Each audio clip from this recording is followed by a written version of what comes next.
Okay, guys, we're going to get started now. Corey DEUEL versus James ARANAS. Double D, Dadong Diamond.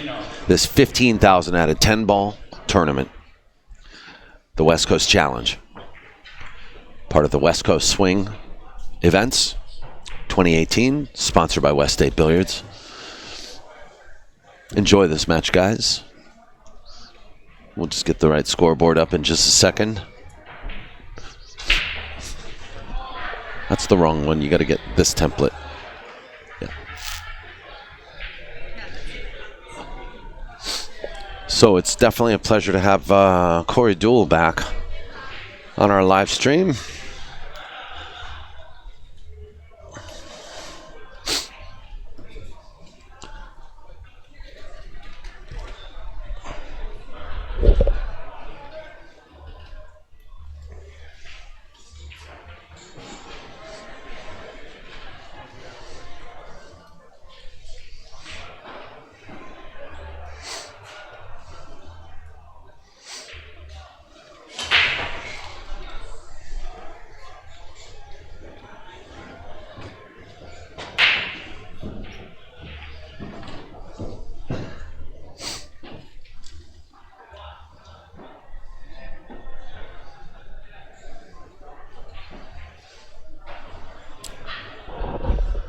Corey DEUEL this year has, done very well for himself. Came in first place in the Derby City Classic 9-ball Banks division this year. Third place in the Derby City Master of the Table.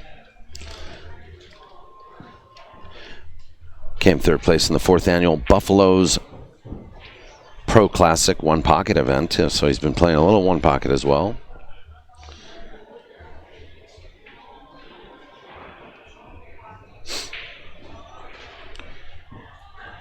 Came in 5th place in the Midwest Pro Am 10-ball tournament. But he's got his hands full. He's playing one of the world's best right now, in my opinion, who has racked up 7 tournament wins this year, taking first place in a huge collection of events. James ARANAS.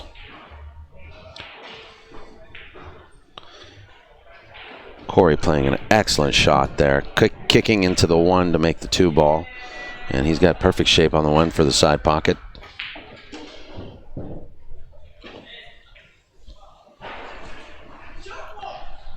Looks like he's hooked there on the 3-ball.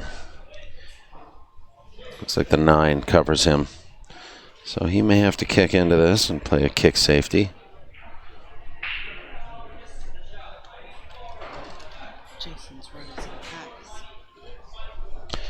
Meanwhile, I think Jason Shaw is stringing a few racks together.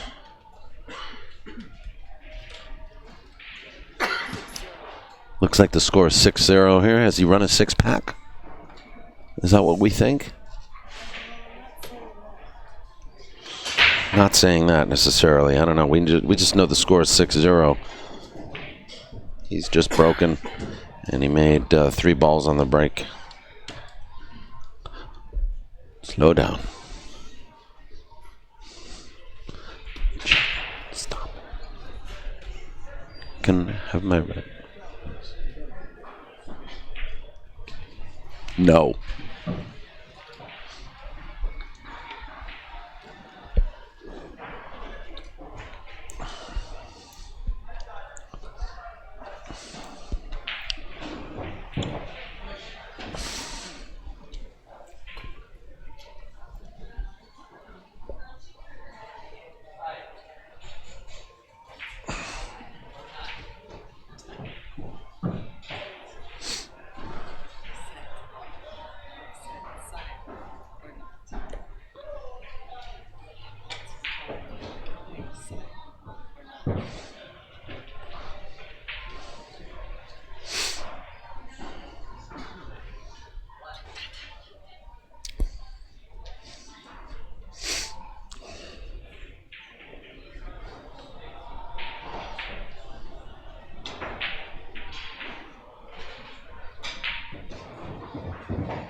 Corey takes the first game.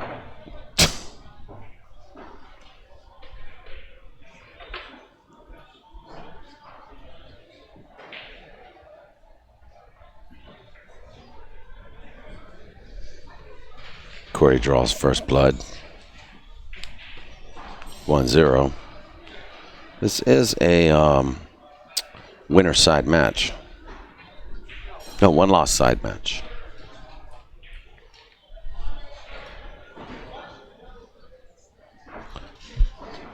You got the race updated in there?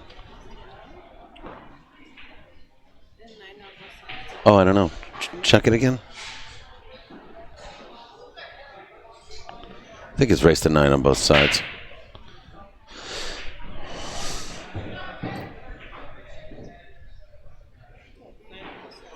Yep, this is also a race to 9.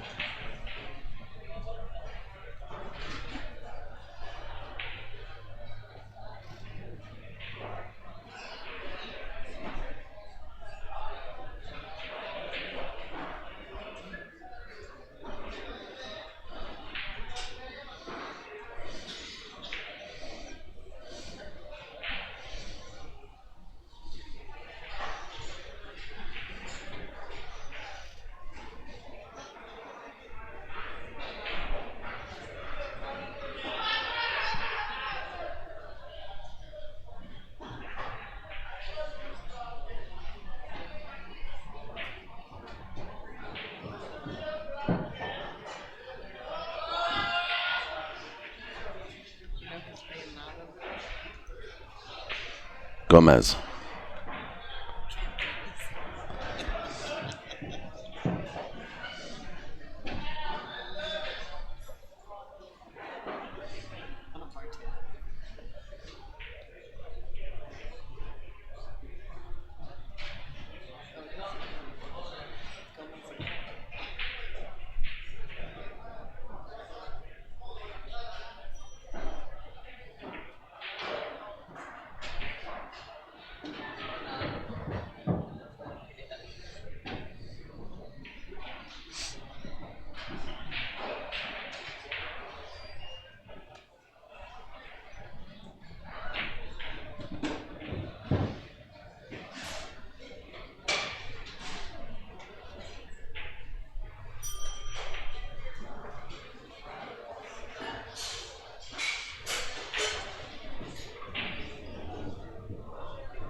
One apiece, and that was quick.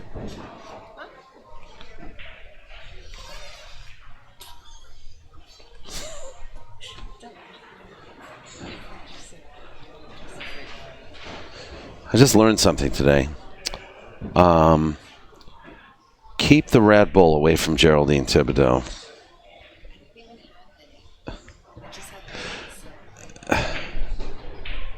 And winning side bets may cause extreme happiness.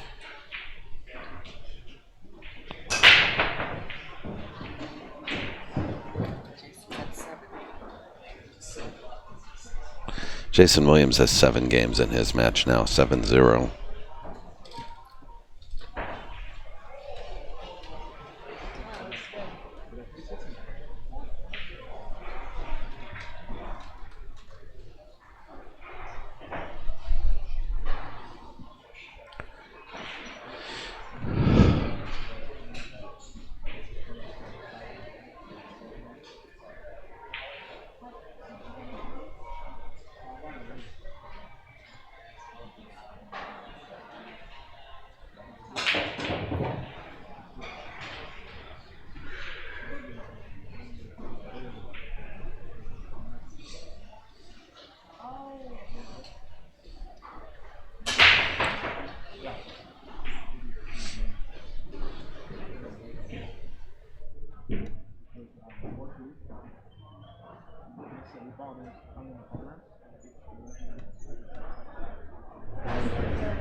Swing and a miss. It's going to be ball in hand. Wide open table.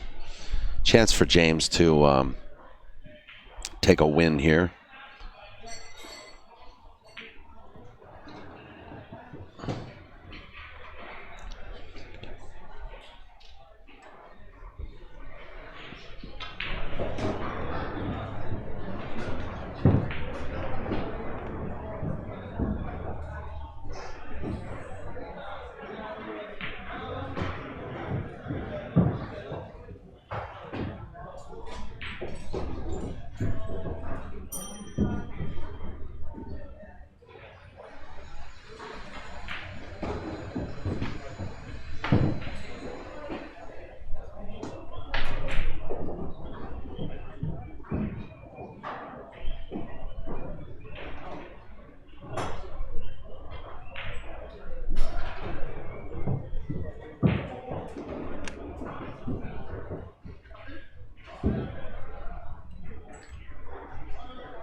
Match just about to begin on table number 5.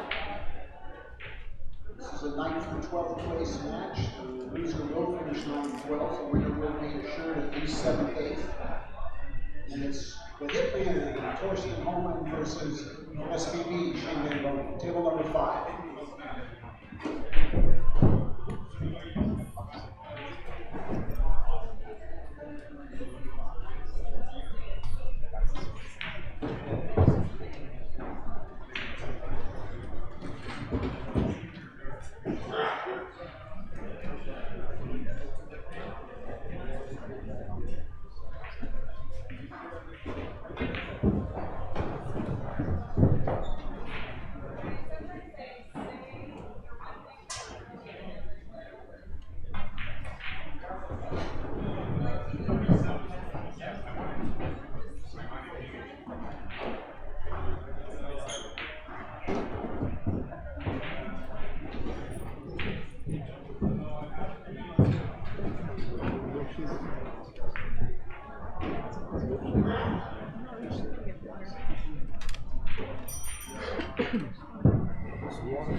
Phone.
So it looks like Alex Pagulayan has been defeated by Jason Shaw 9-2.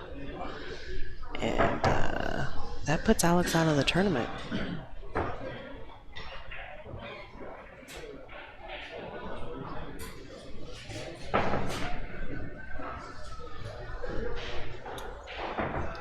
Meanwhile, we're watching James ARANAS versus Corey DEUEL.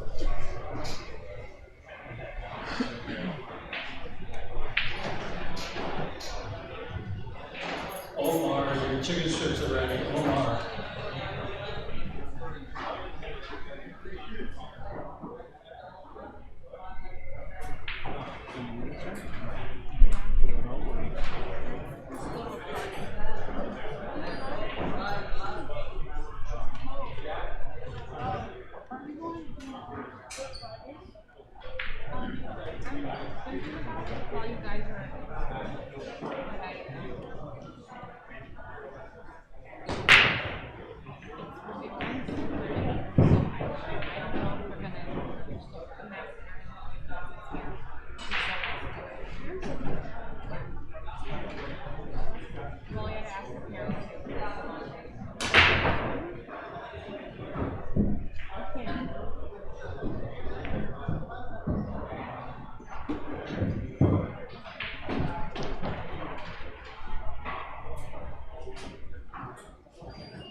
What flavor? Huh? What flavor? Strawberry. Have you had a banana milkshake? I love it. No, because I like banana. I'm not a huge ice cream person, but I swear when I had it the first time that I had it, it's amazing. Especially, cooking is pretty good. It's falafel bread. I'm not too familiar with something. Because it's just big as something. I live close to Mexico.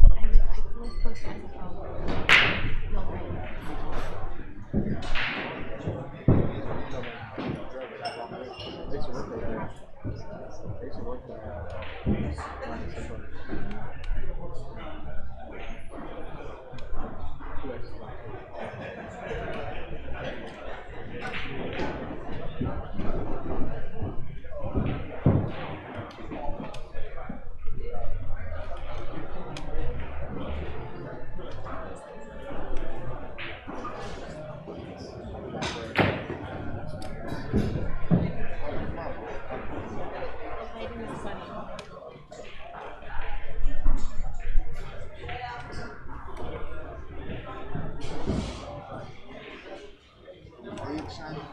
No, I got both of them in it.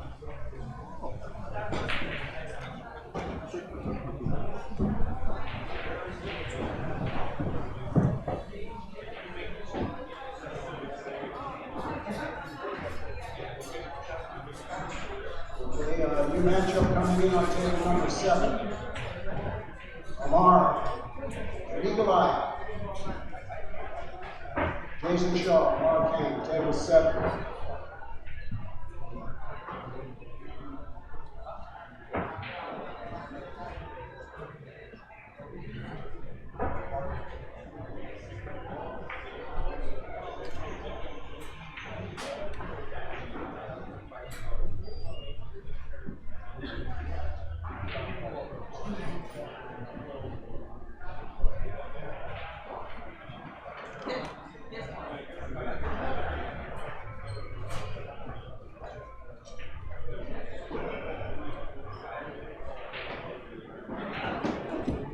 My last Kit Kat.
Why can't you shoot when they're not talking? Just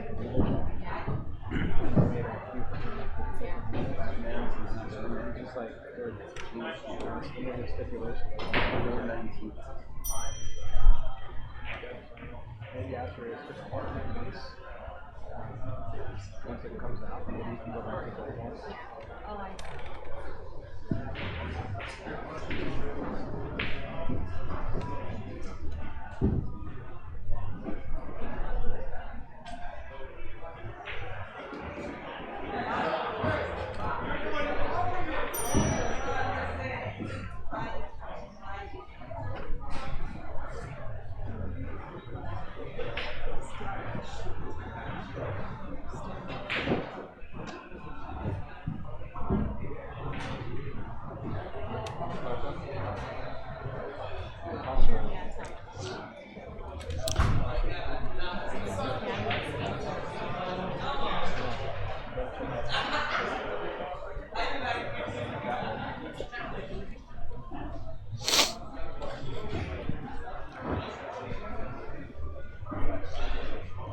Charger.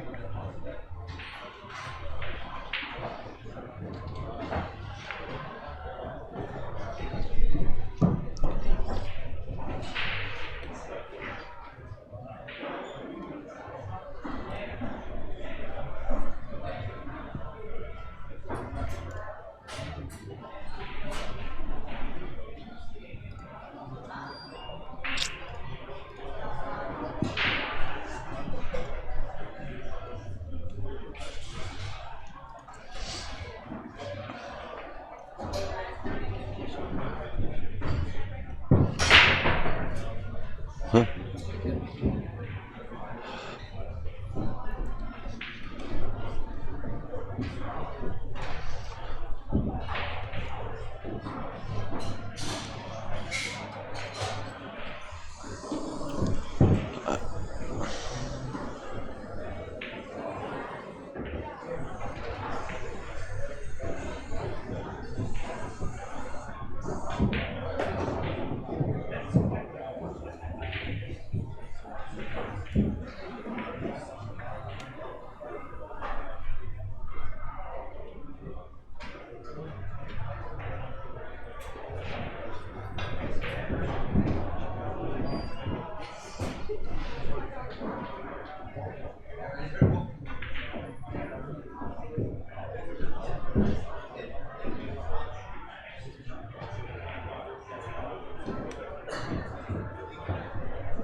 Well, certainly looks like we have ourselves a nail biter.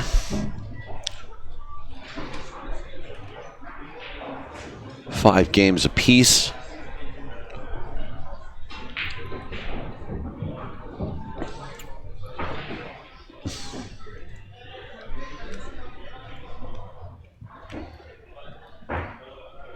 Hell of an effort being put in by both players. Just the man we were looking for.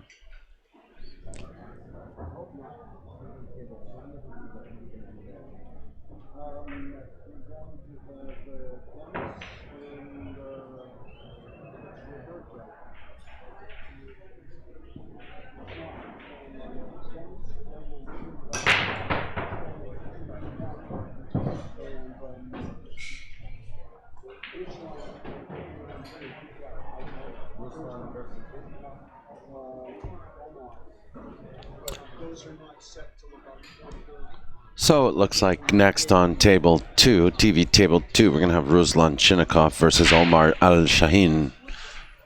Winner's side match. So let's see, not a bad break, but the cue ball is all the way down table here for James. And he's hooked on the break. No jump cues allowed, folks. No jump cues allowed. So he's going to be kicking. How's our chat room doing? Feel free to check in, tell us where you're from. Be sure to give us a like and a share. Give us a don't like if you care that much.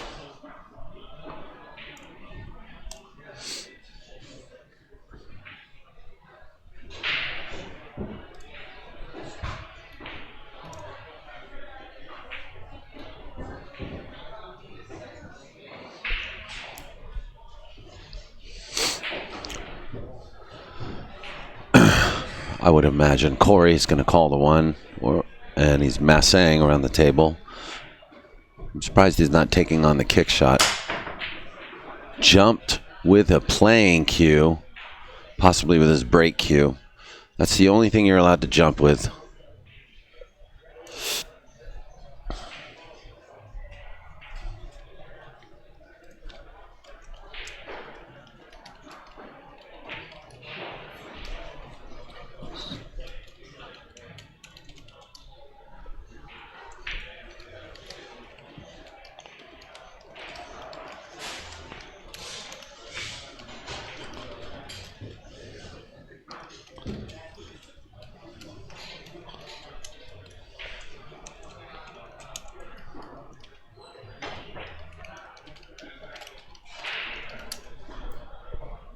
Stand by, guys. Yeah.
Thanks again.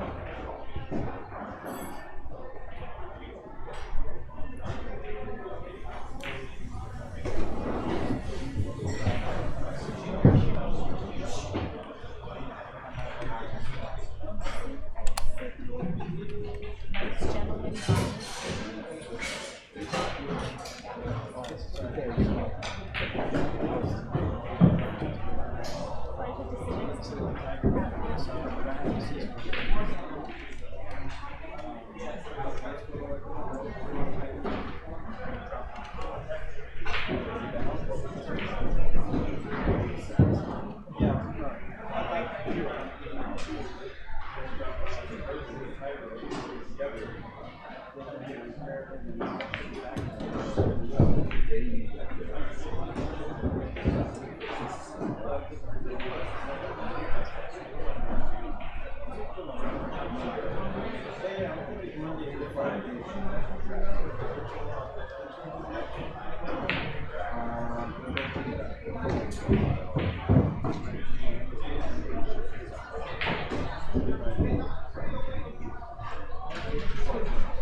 Dave Cat in the house.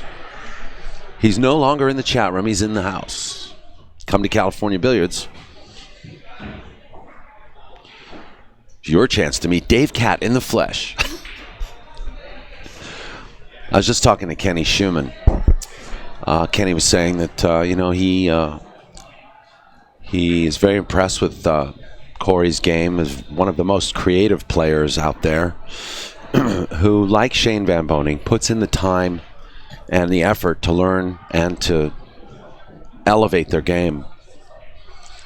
And that's, absolutely what it takes to be a champion in this day and age, with all of the competition that lie in their wake.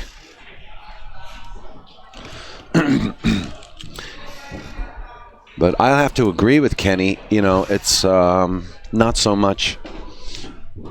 I mean, it's just not his different ways of hitting the ball that he has, and different ways of stroking that he's able to develop over the years.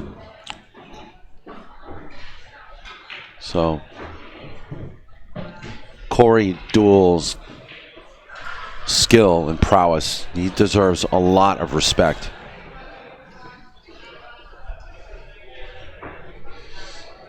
And we like him too because he's from California originally. He's a West Coast boy.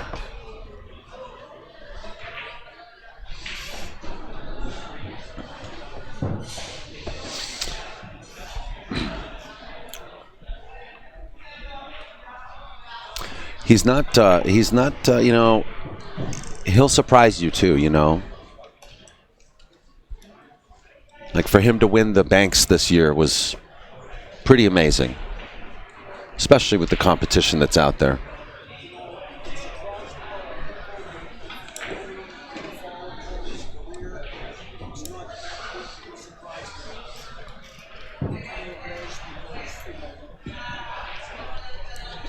Kenny's going to share. Kenny's going to share a little bit with us. All right, here. Come on, Kenny. See, I reeled him in. Yeah, I fell for it. I do every year. He hooked me. Actually, I wish I had more time, Daniel, to come and sit with you and do all of this, but I wish you did too. I love being with you in the box. I'll try to do some more later tonight, and hopefully we'll be able to get some in tomorrow, because I think everything is going to be in here on the stream tomorrow anyway. Great. Ken Shuman, everybody, Sacramento, and also long time, well sought after tournament director and tournament host and MC. And we are lucky to have him. But tell me, you were talking about Corey. Yeah. Which, your insight is very important because you have so much experience with the top players of the world, year in, year out, for the last 3 decades. Mm-hmm. Well, what we were talking about before, Daniel, was just, I was alluding to the fact that Corey has many different strokes for situations that other people don't have the knowledge to use a particular stroke to create whatever they need to create. And he has put the time in, as you mentioned there briefly, over the years to learn that stuff. I mean, I've seen him do things with the cue ball in tournament play that I've never seen other people able to do. I think he has a supreme knowledge of the physics of the game. Sure. And I think he also has just a sixth sense about how the balls are going to react, especially when he's got to, nudge a cluster open or do something a little bit different with the white ball. Uh-huh. And, it's just, it's impressive, and you've got to respect it. And I think that, he's not the most powerful player in the world. He's not the biggest breaker in the world. He's quite unassuming as a player, actually. Yeah.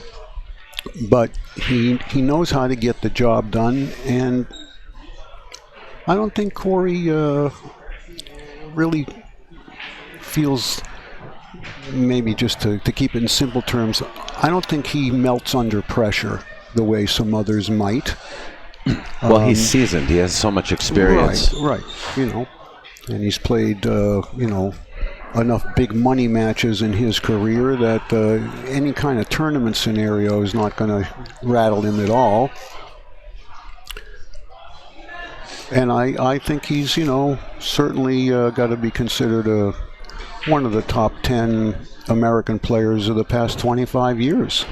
I know he's done some international playing and traveling. I actually wish he was able to do more and represent us throughout the world. Yeah. But those opportunities don't always present themselves. But he's not afraid to try different things.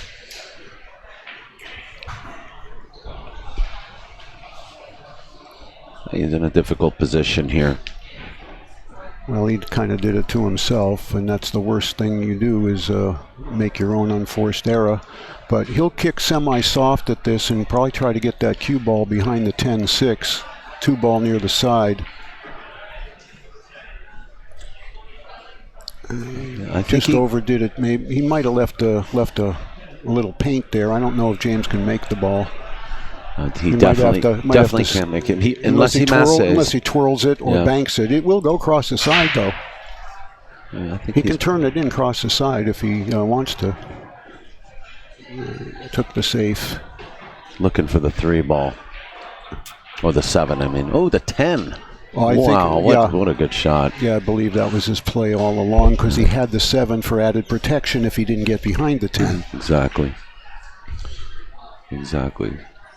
Now, actually, just to elaborate a little further, we were talking about the banks, Oh, yeah. Corey DEUEL came in the top, he placed first in the Derby City Banks division. And it's like you were saying, I had observed that, you wouldn't expect that to come out of nowhere, but you observed that if you do follow Corey's career over the years, it kind of does make sense that he would win a Banks event. Well, he sure knows how to bank balls, as they've come up throughout all the other disciplines he played throughout his life, and he's made himself a fantastic one-pocket player over the past 10, 15 years. He's got a Derby one-pocket title to his credit, 2013, I believe. And it's funny, I mean, most people know him for his rotation games, and he's won Banks in one pocket at Derby and no 9-ball.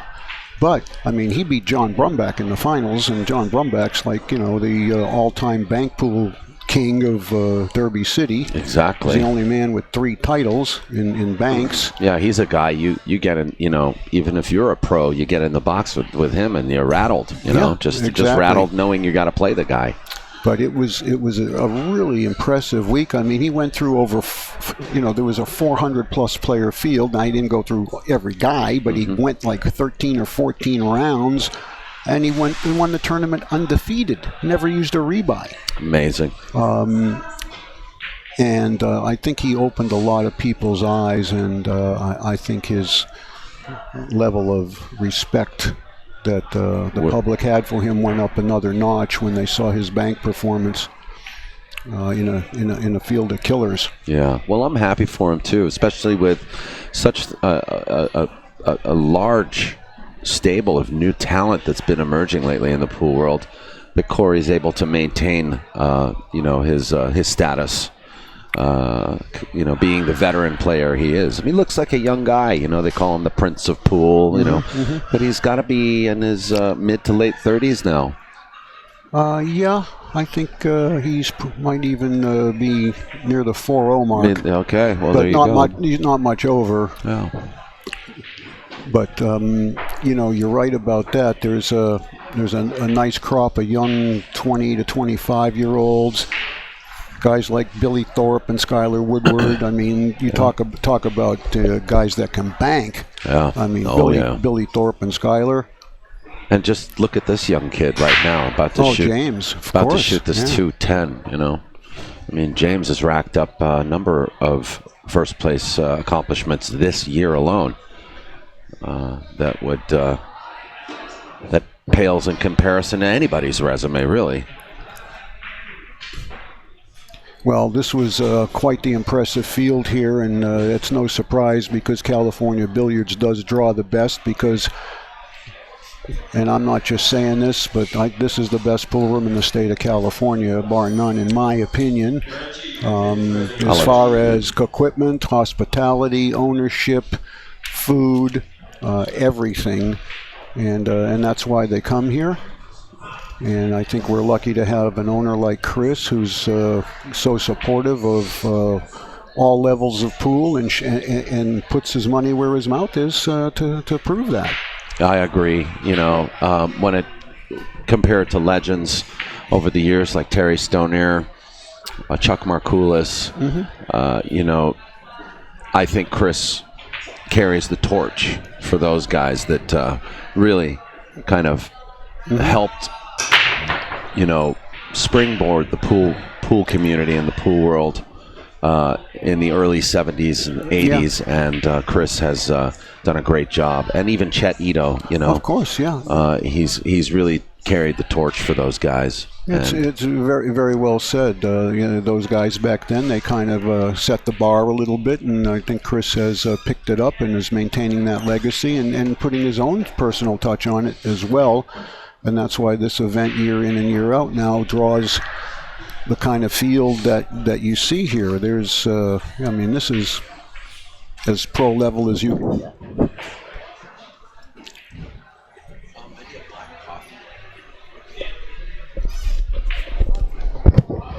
Okay, Kenny's being called now for a hit, or to look at a hit on this table. So we got the guy. He's multitasking. And what a great hit from Corey. What a great hit from Corey. And he's having a little chat with Kenny too. What are you guys talking? Reminiscing about New Jersey? Is that what you said? Well, actually, it's interesting. The shot he just kicked at, was similar to a shot he kicked at a Acustats Make It Happen in November. Event in New Jersey. In which I called a foul, and it wasn't a foul, and he actually showed me why it wasn't, and I learned a lot from him on that one shot. And Shane showed me the same thing after the game because they were playing each other, and it was where he kicked like he did there, but the object ball was about a half a ball off the rail. And that's funny. The way the cue ball comes in, it has to be good. Yeah. So that I was just kidding with him. I said that's similar to what you showed me in New Jersey, and I learned my lesson. Yeah. And that's something that I've been fortunate enough to, Daniel, to benefit over the years by being around these guys. Is they help make me a better official. I've learned how to call certain shots that I never had a lot of training in until some of these guys showed me some things that I wasn't aware of. That's really good of you to say that, Ken. I mean, you're right. It's the experience, isn't it? It's the experience that allows you to develop yourself. And well, you have to be open-minded, you have to be receptive, and you can't think that you know it all. Exactly. Once you do, you're dead. By the way, just speaking of that, I'll share this with you, and I didn't invent this, so I can't take credit for it, but I heard the best definition I've ever heard in my life of the word experience. We talk about that a lot in pool. That guy's got a lot of experience. Well, here's the definition of experience. It's something you get right after you needed it. That's great. I like that a lot. How simple and true is that? Yeah, Yeah. very poignant, extremely poignant. Yeah. Now, here we go. Corey jumping again with a shaft of his that he has changed to. I don't know if he chalked it up enough. He did. I think it's the tip that makes that sound. Yeah, it's a very hard tip. Yeah, I know he switches the shaft. He asked me about that before the event, if it was legal. If it was allowed, legal yeah. to do that, and it certainly is. Yeah. So you don't have any issue with a Purple Heart shaft or a Diamond Wood shaft if they had one, or any type of tip? As long as it complies with the legality of the sport, that's what I go by. Okay. You know, it's not my personal opinion or what I think it should be or shouldn't be. If the rules permit it, it's permitted. If the rules don't, it isn't. It's Absolutely. black and white. Absolutely. Well, I tell you what, James has begun to turn this match around. We have ourselves a little swing here. If James runs this out, it's going to be 8-6. 8-6, putting him on the hill. Now, just to let everybody out there know as well, we're sitting on 4 undefeated players right now, everybody else on the one-loss side, and those 4 undefeated players are going to play on both these tables here, roughly 4:30-ish. We're going to have both of them at the same time, I think. And then we'll know who our 2 guys will be that will play for the hot seat. Yeah. And that's going to be later this evening as well. I mean, we've got, it's hard to believe that these 2 guys are on the one-loss side. This is a one-loss side match, and, yeah. You know. Well, listen, Shane's out there playing Torsten on the one-loss side. Kiamko's on the one. I mean, isn't that amazing? There's a lot of guys on the one-loss side, and it wasn't because they matched up with each other in the first round, but there's a strong contingent of these 20 to 30-year-old young players here that are showing experience far beyond what you'd expect at that stage of their life. It's true. It's true. And not to mention, you know, we've had the largest field of professional players at any of our West Coast Challenge events at the California Billiards of any other year. We have 18 professional players at this tournament and a 62-player field. Right, almost a quarter of the field is pro, and I mean top level. You know, Rodney came, he's gone. Jason and Alex are on the one-loss side. And were for a while, and now I think Alex just got eliminated last round. By Shane, right? Shane or Jason, one or the other. By Jason, yeah. Yeah, and these guys, you know, fighting for tournament life. Exactly. I mean, you know, it'll be a shame to see them get, you know, you always want to see a good pool. You want everybody to be a winner in a way. You know, they work so hard to show up. They work so hard on their games. And, you know, you wish there was a better consolation for some of these guys. Well, but I guess if there's any consolation, there's another tournament coming up. Yeah. You know, at Freezer's Ice House. That's all we can do for you at this point. That's the consolation prize, huh? Yeah, the consolation. You get to try another tournament down in Tempe. It's like first runner-up to Miss America, you know. Well, thanks for coming. Yeah. But we certainly wish Scott well in his inaugural event, and we hope that we know he's got a big field and I know it's going to be one of the, or if not the biggest tournament that Arizona has ever seen. So, we need more of it, and hopefully it'll set a nice precedent for the future for the Ice House. I hope so. And I wouldn't be surprised if next year right here you start to see 70, 80, 90 odd players with maybe half the field professional. Yes. Yeah. All right, let's get in the balls here. Well, Corey really can't afford to make any more mistakes. He's out of room, and he's I think he's fortunate here. James did not cover the 4 the way he wanted to. He can't make it. and it's awful tough to duck. He's going to bank at one rail in the side, and I don't know where the cue ball's going. Probably try and put the cue ball in the bottom rail near the 8. No, he was looking for the 8. You're right. Yeah. That was mostly cue ball, not 4 ball. But that's not bad from where he was, Daniel. I think from where he was, he's landed great.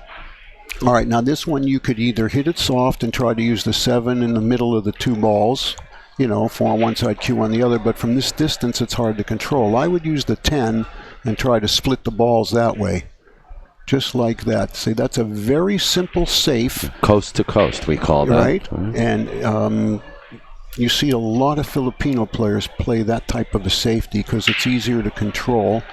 And even if you let them see it, you're going to have a tough bank if you sell it out. But look at that, right in the heart. Well, on who the rail said banks are tough for Corey DEUEL? On the rail with the cue ball. Actually, this shot's tougher than the bank he just made. I agree with you. But if he makes this, he should be out because he has automatic shape. I think Corey's fine to make this ball. He's beautiful. Of anybody who can hit him pure, never touched the rail. It's Corey DEUEL. Yeah. He slow rolls it. No rail shape on the 7. And you know what? Corey played a good safety to come behind that 5 ball and. Oh yeah, his safety on the 4, one on the rack. Yeah. Distance was his friend.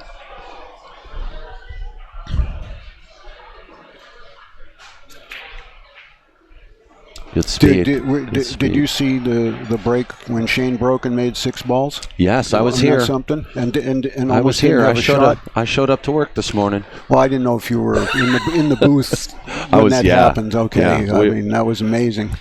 We did a double take. Did you? It's like what? Yeah. We actually did a replay. In fact, of all of Shane's breaks in that match, he made a ball on every break. He did, and I think he made more than one on every break. I'd have to look at the tape again, but he was making 2, 3, and 4. I think almost exclusively. Yeah, consistently. All right. Well, anyway, as you said, things have tightened up here. It's now 8-7. Corey's breaking 7-8 down, and it's all about controlling the cue ball here.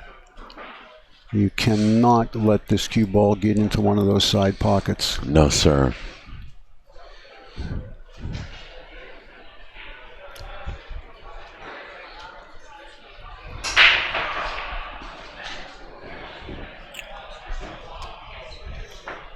No. Also, notice he's breaking with his hand on the rail rather than on the bed.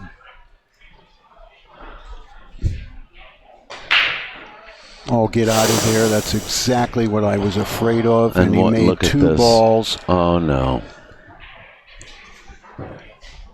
And I think that James is going to have some pocket for the 1, even though it looks like it's gagged up in there. He may have the upper right corner if it'll go by the 9. I don't know if it goes in the lower left as we're looking. He's looking at that now. If it does, that makes the rack easy. But I think he's got to go up table with it, Daniel. Yeah, it passes the 9. Right. Pretty sure of that. Maybe just nudge the 4 a little with the cue ball so you'll be able to cue the 2 or go forward and play the 2 in the corner, which I think is the better choice. I agree, Ken. I think that's good. Yeah, okay. No point in trying to create an angle for the side pocket there. Well, if he can get the cue ball about where it is now, that's good for the 3, and then back about where it is now will also be good for the 4. So minimize the cue ball movement here, and he should be able to negotiate the rest of this rack.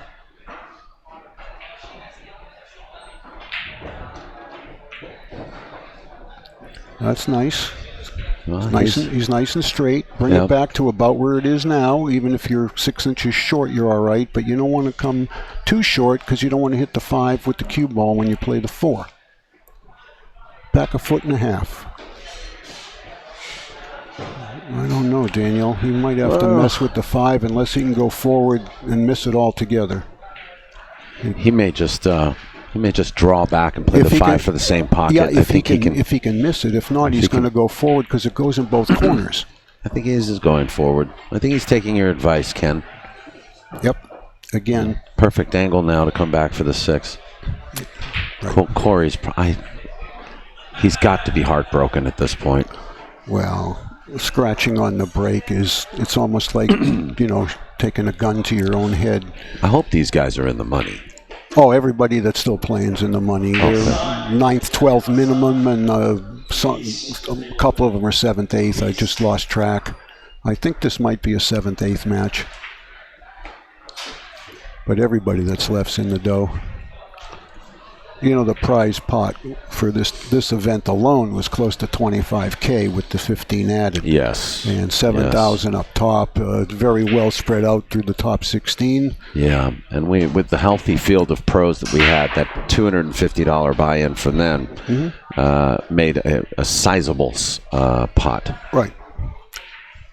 And I think that's a very fair way to do things as far as handicapping the entry fee in an event like this. Ooh, that was Wow. close. I thought that was hitting the point. Yeah. Unbelievable. All right, well, we're going to go get ready for about 10 minutes from now, and we'll have our 2 undefeated matches coming up in here. So Ken, I want to say thanks, Daniel. thanks and for we'll the surprise We'll be visit. back with you in a little while. Excellent. Thanks for watching. Thank you, Ken. That's Ken Shuman joining us in the box. Very happy to have him. And very, very honored to have him being a tournament director here at the West Coast Challenge event. We'll be right back. We have coming up on the TV table, can't remember what he said, winner side matches. Looks like it's going to be Omar. I can't remember what he said. So we'll be right back. I'll get you a match coming on this table briefly. Thanks for watching, everyone.